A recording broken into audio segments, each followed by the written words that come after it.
నేను Sai Sudha. Bulletin updates చూద్దాం. Formula ఈ కార్ రేసింగ్ కేసులో ఏసీబీ దూకుడు పెంచింది. తాజాగా ఎఫ్ఈఓ కంపెనీకి ఏసీబీ నోటీసులు ఇచ్చింది. ఈ రేసులో భాగంగా హెచ్ఎండిఏ 50 కోట్ల రూపాయలను ఈఎఫ్ఓ బదిలీ చేసింది. ఈ క్రమంలో ఎఫ్ఈఓ సీఈఓ స్టేట్మెంట్ రికార్డ్ చేయనున్న ఏసీబీ రికార్డ్ చేయనుంది. ఈ నేపథ్యంలో విచారణ కోసం ఏసీబీని 4 వారాల సమయం కోరారు ఎఫ్ఈఓ సీఈఓ.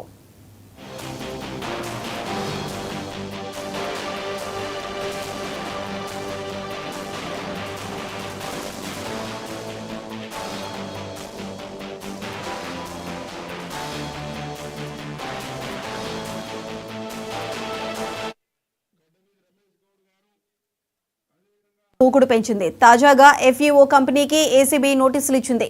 ఈ రేసులో భాగంగా హెచ్ఎండిఏ 50 కోట్ల రూపాయలను ఎఫ్ఈఓకు బదిలీ చేసింది. ఈ క్రమంలో ఎఫ్ఈఓ సీఈఓ స్టేట్మెంట్ను రికార్డ్ చేయనుంది. ఈ నేపథ్యంలో విచారణ కోసం ఏసీబీని 4 వారాల సమయం కోరారు ఎఫ్ఈఓ సీఈఓ.